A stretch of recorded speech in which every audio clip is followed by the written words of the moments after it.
फेयोफाइसी। The members of फेयोफाइसी, जिसे हम brown algae भी बोल सकते हैं। ब्राउन एल्गी क्यों होगा? क्योंकि इसमें पिगमेंट्स होंगे जो डोमिनेंट पिगमेंट्स होंगे वो ब्राउन कलर प्रोवाइड करते होंगे। Are found primarily in marine habitats. ये प्राइमरीली मतलब मेनली किस में होती है? मैरीन हैबिटेट्स में, क्योंकि फ्रेश वाटर भी हो सकता है, ब्रैकिश वाटर है, मरीन वाटर, तो ये मेनली किस में होता है?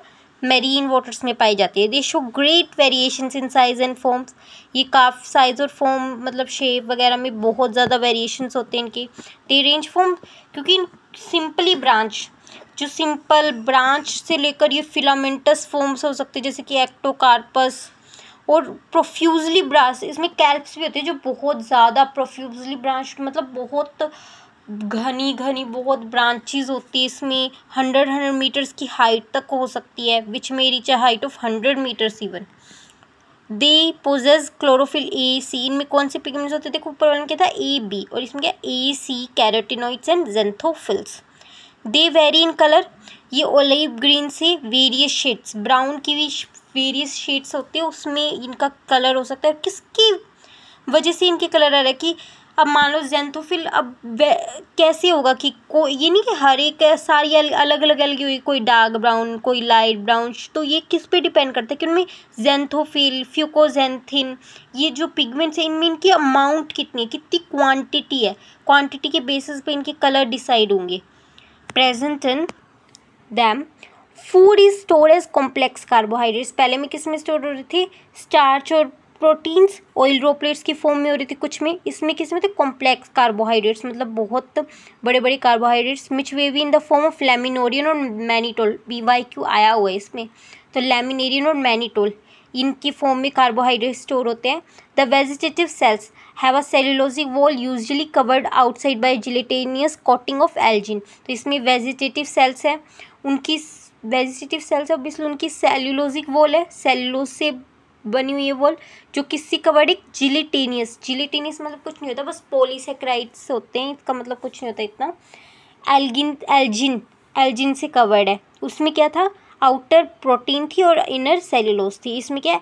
सेल्यूलोज किससे कवर है? एल्जिन से। The protoplasm contains in addition to plastid is centrally located vacuole nucleus. इसमें अब प्रोटोप्लाज्म तो होगा, प्रोटोप्लास्ट मैंने बताया था ना, सिर्फ सेल वॉल को हटा दो, जो भी सेल वॉल को हटा दो, जो भी बाकी बच्चा सेल मेम्ब्रेन साइटोप्लाज्म, उसे प्रोटोप्लास्ट कहते हैं। प्रोटोप्लाज्म इसमें क्या होता है? प्लास्टिड के अलावा एक सेंटर में एक होल वैक्यूल होता है जो 90% प्लांट सेल की स्पेस को घेर लेता है। Cell the unit of life में पढ़ेंगे ये सारे ऑर्गेनेलीज। और एक न्यूक्लियस भी है इसमें। The plant body is usually attach to the substrate. पहले इसका एक डायग्राम देख लेते हैं छोटा सा, फिर ये 3 लाइनें पढ़ेंगे तो ज़्यादा समझ आएगी। यहाँ पे मैंने एक छोटू सा डायग्राम बना रखा है।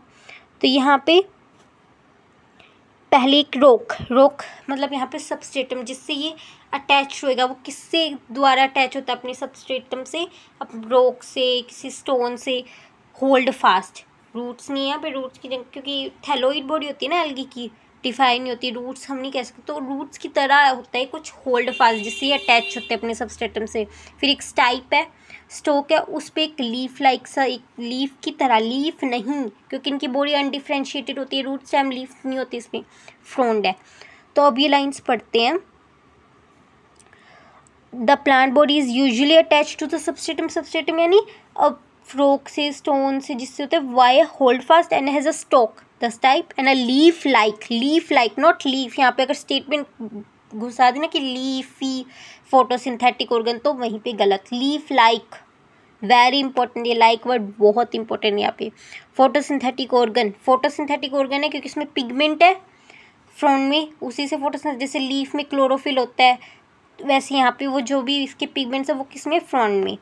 वेजिटेटिव रिप्रोडक्शन फ्रेगमेंटेशन से होगी, तीनों में फ्रेगमेंटेशन से होती है vegetative reproduction. Asexual reproduction in most, सभी में नहीं मोस्ट, वैसे ना कोई चीज़ होती है जिसमें ऑल सारे आते हैं, सब में ऐसे मोस्ट जनरली एक्सेप्शंस होती हैं सिर्फ, जैसे कि प्रोटोजोआज में बोल दिया था कि ऑल आर हेटरोट्रोफिक, फंजाई में था ऑल आर हेटरोट्रोफिक, पर मोस्ट ऑफ द चीज़ में क्या होता है? मोस्ट ही वर्ड आते हैं जनरली।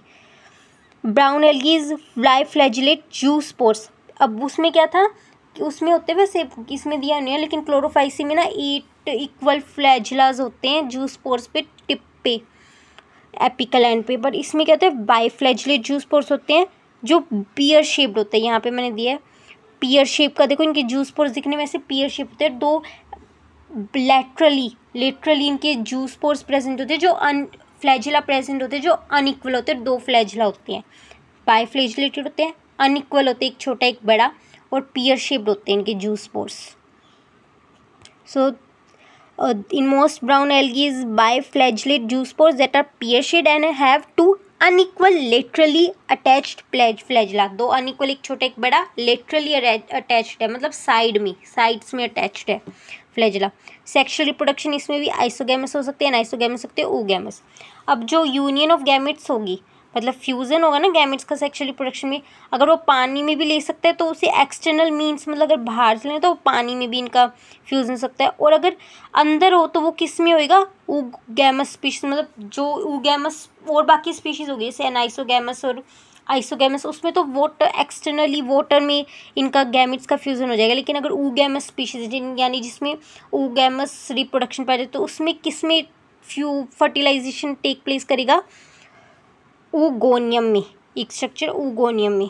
द गैमेट्स, अब इसमें जो वो तो जूस पोर्स की बात कर रहे थे, सेक्शुअल स्पोर्स, किसमें अब गैमेट्स भी क्या होते हैं, पायरीफॉर्म पियर शेप के होते हैं, लेटरली अटैच्ड फ्लैजिला होते हैं, जूस पोर्स की तरह इनके गैमेट्स भी होते हैं। The common forms are Ectocarpus, Dictyota, Laminaria, Sargassum and Fucus. इसके कॉमन एग्जाम्पल्स दिए हैं। अब इसकी भी मैंने उसी तरीके से स्टूपिड सी स्टोरी बना रखी है। देखो, एक डायन है, वो बहुत लंबी है और वो सारेगामापा सुन रही है बहुत फोकस के साथ और एक्टिंग कर रही है सुनते सुनते, जैसे हम करते हैं ना, एक्ट खो जाते हैं, वैसे ही है। तो डायन है यानी डिक्टियोटा, लंबी है यानी लैमिनेरिया, सारेगामापा सुन रही है यानी सर्गेजम, और फोकस से सुन रही है यानी फ्यूकस, और एक्टिंग कर रही है यानी एक्टोकार्पस। देख लेना, ये सारे एग्जाम्पल्स याद रहेंगे इस तरीके से। ओके, अब यहाँ पे डायग्राम्स दिए ब्राउन एल्गी के कुछ। पहले देखो लंबी, तो दिख भी रहा लैमिनेरिया देखो दिख भी रहा है लंबा एक, तो ये देखो दिख भी लग भी रहा है ऐसे डायन की तरह टेढ़े मेढ़े पैर हो जैसे इसके।